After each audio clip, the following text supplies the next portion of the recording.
ఎన్నికల్లో వేసే ఎత్తుగడలను కేసీఆర్ ప్రభుత్వ యంత్రాంగాన్ని పావులా వాడుకున్నారు. బీజేపీలో చేరదలుచుకున్న ఎమ్మెల్యేల సమాచారాన్ని ట్యాపింగ్ ద్వారా తెలుసుకున్న నాటి బీఆర్ఎస్ పెద్దలు చక్రం తిప్పి వ్యవహారాన్ని బీజేపీని మలినం చేయాలనుకునే కుట్రకు తెరలేపారనేది రాజకీయ వర్గాల్లో చర్చ సాగుతుంది.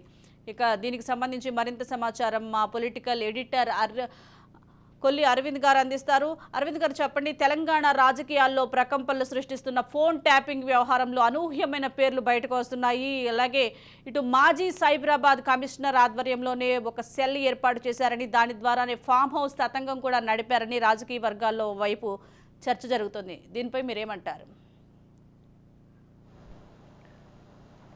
తెలంగాణ రాజకీయాల్లో ప్రకంపనలు సృష్టిస్తున్న కేసు అనే క్రమంలో మీరు చేసినటువంటి ఆ క్రియేషన్, అంటే దాని ఏదైతే ఉందో ఆ పేరు ఏదైతే పెట్టారో అది రియల్గా అప్రిషియేట్ చేయాలి. ఎందుకంటే మొత్తం తెలంగాణ రాజకీయాలనే కాదు, దేశవ్యాప్తంగా ఉన్న రాజకీయాలని ఈ కేసు ఎంత సంచలనంగా మారింది, ఎంత ప్రభావశీలంగా మారింది అనేది ఒక పక్క చూస్తుంటే, గతంలో ఫామ్ హౌస్ విషయంలో, మొయినాబాద్ ఫామ్ హౌస్ కేసు విషయంలో కూడా జాతీయ రాజకీయాలని మొత్తాన్ని టార్గెట్ చేయాలని కేసీఆర్ చూశారు.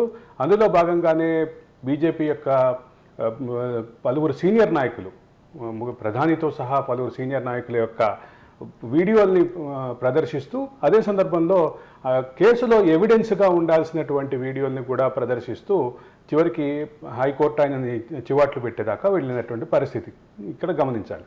అయితే ఇప్పుడు ఈ వ్యవహారం, టెలిఫోన్ ట్యాపింగ్ వ్యవహారం ఇంత విస్తృతంగా బయటకు వచ్చినటువంటి నేపథ్యంలో, టెలిఫోన్ ట్యాపింగ్ వ్యవహారంలో సైబరాబాద్ కమిషనర్ ఆధ్వర్యంలో ఒక సెల్ ఏర్పాటు చేసి దీని మీద ఒక ప్రత్యేకమైనటువంటి టాస్క్ ఫోర్స్, దీని మీద ఒక ప్రత్యేకమైనటువంటి ఫోర్స్ పనిచేసింది, ఒక టీం పనిచేసింది అన్నటువంటి నేపథ్యంలో ఇప్పుడు జాతీయ రాజకీయాలతో పాటు రాష్ట్ర రాజకీయాల్లో కూడా ప్రధానమైనటువంటి చర్చలోకి వచ్చినటువంటి అంశం, అంటే దీనికి లింక్గా ఆలోచిస్తున్నటువంటి అంశం మొయినాబాద్ ఫామ్ హౌస్ కేసుకు సంబంధించినటువంటి అంశం. ముందుగానే ఎమ్మెల్యేలు, బీజేపీ వైపు ఎమ్మెల్యేలు వెళుతున్నారు అన్న విషయాన్ని తెలుసుకొని చివరికి వాళ్ళనే బెదిరించి వాళ్ళని పావులుగా వాడి దీన్ని మొత్తాన్ని తతంగాన్ని నడిపారు అనేటటువంటి ఊహాగానాలు అయితే ఖచ్చితంగా సాగుతున్నటువంటి పరిస్థితే ఉంది. ఇక్కడ ప్రధానంగా గమనించాల్సినటువంటి అంశం ఏంటంటే, ఈ అంశం కేవలం ఎన్నికలకు సంబంధించినటువంటి రాజకీయాలతో పాటు ఉండేటటువంటి వ్యవహారంతో కాకుండా మొత్తం తెలంగాణ రాష్ట్ర రాజకీయాల్లో తాము మాత్రమే ఉండేలాగా మిగతా పార్టీలన్నిటినీ పూర్తి స్థాయిలో జీరో చేసేలాగా ఉండటానికి కేసీఆర్ వేసినటువంటి రాజకీయ మంత్రాంగంలో భాగంగా మొయినాబాద్ కేసు వచ్చింది అనేది అప్పట్లో కూడా కొన్ని రాజకీయ ఊహాగానాలు జరిగినటువంటి పరిస్థితి ఉంది. ఇప్పుడు ఈ కేసు బయటకు వచ్చిన తర్వాత, ప్రణీత్ రావుతో మొదలైనటువంటి ఈ కేసు బయటకు వచ్చిన తర్వాత ఇప్పుడు వ్యవహారం అంటే గతంలో జరిగినటువంటి ప్రతి వ్యవహారాన్ని, రాజకీయ యంత్రాంగాన్ని, రాజకీయ మంత్రాంగాన్ని వీటన్నిటిని రిలేట్ చేసి చూసేటటువంటి పరిస్థితి అయితే వచ్చింది.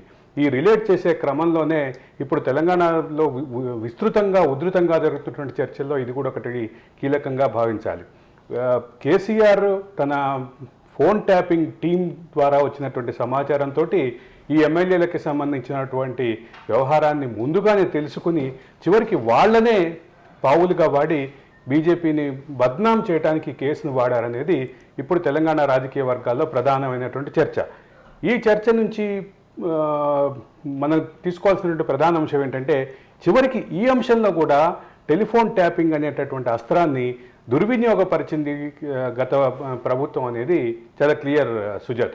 అరవింద్, అలాగే ఫామ్ హౌస్ ఘటన సమయంలో హుటాహుటిన అప్పటి సైబరాబాద్ సిపి స్టీఫెన్ రవీంద్ర అనుమానాలు వ్యక్తమయ్యేలా ఘటనా స్థలానికి వెళ్లారని అనుకోవాలా? మరి దీనిపై అసలు ఆయన ఆ టైంలోనే ఎందుకు వెళ్లారు, ఎవరు చెప్తే వెళ్లారు, దీనిపై మీరేమంటారు? అంటే ఈ మొత్తం వ్యవహారంలో సూత్రధారిగా పనిచేసింది స్టీఫెన్ రవీంద్ర ఆధ్వర్యంలో పనిచేసినటువంటి సెల్ అనేది ఊహాగానాలు సాగుతున్నటువంటి పరిస్థితి ఉంది. ఇక్కడ స్టీఫెన్ రవీంద్ర ఆ ఘటన సమయంలో, అంటే అడిషనల్ డీజీ ర్యాంకులో ఉన్నటువంటి ఒక సీనియర్ అధికారి ఆ ఘటనా స్థలానికి హుటాహుటిన వెళ్ళటం, దానికి సంబంధించినటువంటి ప్రాథమిక సమాచారం బయటికి వచ్చే సమయంలోనే ఆయన అక్కడ ఉండటం, ఇది కూడా రకరకాల అనుమానాలకి తావిస్తోంది. అదే సందర్భంలో ప్రణీత్ రావు అండ్ భుజంగరావు తమ కన్ఫెషన్ స్టేట్మెంట్లో లేదా తమ విచారణ సందర్భంగా ఒక ప్రాథమికమైనటువంటి సమాచారం స్టీఫెన్ రవీంద్ర ఆధ్వర్యంలో ఒక సెల్ ఏర్పాటైంది అన్నటువంటి ప్రాథమిక సమాచారం ఇచ్చారనేది మనకి అందుతున్నటువంటి సమాచారం. ఇప్పుడు ఆ నేపథ్యంలో అదే సందర్భంలో ఇప్పటి ముఖ్యమంత్రి రేవంత్ రెడ్డి ఇంటికి అత్యంత సమీపంలో మరొక సెల్ ఏర్పాటు చేశారనేది, అట్లాగే అందుకు దగ్గరలో ఉన్నటువంటి ఒక న్యూస్ ఛానల్లో ఒక సర్వర్ ఏర్పాటు చేశారనేది, ఇటువంటి ఆరోపణలు అన్నీ వస్తున్నటువంటి నేపథ్యంలో ఇప్పుడు స్టీఫెన్ రవీంద్రకు సంబంధించినటువంటి ఆ ప్రత్యేకమైన సెల్లు, దాంతోపాటు స్టీఫెన్ రవీంద్ర టీం చేసినటువంటి వ్యవహారం, ఇవన్నీ కూడా తెలంగాణ రాజకీయాల్లో, అదే సందర్భంలో పోలీస్ వర్గాల్లో, తెలంగాణ ఉద్యమకారుల్లో, మేధావుల్లో, జర్నలిస్ట్ సర్కిల్స్లో చాలా విస్తృతంగా చర్చలోకి అయితే వస్తున్నాయి. ప్రతిదాన్ని రిలేట్ చేసి ఆలోచిస్తే ఈ డాట్స్ అన్ని కలిపే క్రమంలో చాలా కీలకంగా ఉన్నటువంటి అంశం ఏంటంటే స్టీఫెన్ రవీంద్రకి సంబంధించినటువంటి పాత్ర, స్టీఫెన్ రవీంద్రకు సంబంధించినటువంటి వ్యవహార శైలి, వీటిని అన్నిటికీ తోడుగా ఇంకొక అంశం ఏంటంటే స్టీఫెన్ రవీంద్ర టీం వ్యవహరించిన తీరు, వీటన్నిటినీ లింక్ చేసి చూస్తే మాత్రం క్లియర్గా అర్థమవుతోంది. బీఆర్ఎస్ ఎమ్మెల్యేలు వెళ్ళే అవకాశం, బీజేపీలోకి వెళ్ళే అవకాశం ఉన్నటువంటి ఆ పరిస్థితుల్లో బీజేపీని దాన్ని అవకాశంగా వాడుకొని బీజేపీని బద్నాం చేయడానికి జరిగినటువంటి ప్రయత్నం అనేది రాజకీయ వర్గాల్లో కనిపిస్తున్నటువంటి విమర్శలు.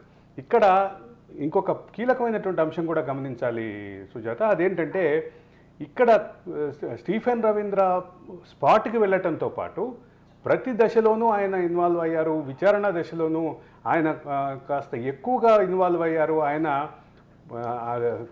సైబరాబాద్ కమిషనరేట్గా ఉన్నటువంటి వ్యక్తి చిన్న చిన్న విషయాల్లో కూడా జోక్యం చేసుకున్నారు. వాళ్ళ తరలింపు విషయంలో ప్రతి విషయంలోనూ ఆయన జోక్యం చేసుకున్నారంటూ విమర్శలు వచ్చినాయి. ఆ విమర్శల నేపథ్యంలోనే అప్పటి హైదరాబాద్ కమిషనర్ అయినటువంటి సివి ఆనంద్ ఆధ్వర్యంలో సిట్ వేశారు. అయితే సిట్టు విచారణ కొంతవరకు జరిగినప్పటికీ ఆ తర్వాత ఏమైందో దానికి సంబంధించినటువంటి క్లారిటీ లేదు. కానీ దేశ రాజకీయాల్ని మొత్తాన్ని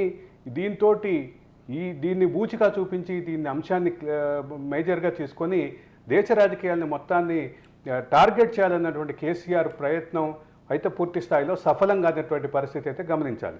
కానీ స్టీఫెన్ రవీంద్రకు సంబంధించినటువంటి పాత్ర, స్టీఫెన్ రవీంద్రకు సంబంధించినటువంటి యాక్టివిటీ, వీటన్నిటి విషయంలో అనుమానాలు అయితే ఖచ్చితంగా ఉన్నాయి. స్టీఫెన్ రవీంద్ర ఆధ్వర్యంలో ఏర్పాటు చేస్తున్నటువంటి సెల్ ద్వారా వ్యాపారస్తులకు సంబంధించిన వ్యాపార లావాదేవీని ట్రాప్ చేశారు అనేటటువంటి విషయంతో మొదలుపెట్టి దాని ఆధ్వర్యంగా జరిగినటువంటి బెదిరింపులు, దానికి సంబంధించినటువంటి మిగతా వ్యవహారాలు ఏదైతే ముందుకొస్తున్నాయో వాటికి తోడుగా ఇప్పుడు ఈ రాజకీయపరమైనటువంటి అంటే ప్రత్యర్థి రాజకీయ పార్టీని ఇబ్బందులు పెట్టేటటువంటి పరిస్థితి, దానికి సంబంధించిన ఎత్తుగడ, దాంట్లో బిఎల్ సంతోష్ లాంటి ఒక జాతీయ స్థాయి నాయకుడిని ఇన్వాల్వ్ చేయటం, వీటన్నిటికీ సంబంధించినటువంటి విషయాలు అయితే క్లారిటీగా ఇప్పుడు ఆ అనుమానాల్ని బలపరిచేలాగా ఉన్నటువంటి పరిస్థితి అయితే ఉంది సుజాత.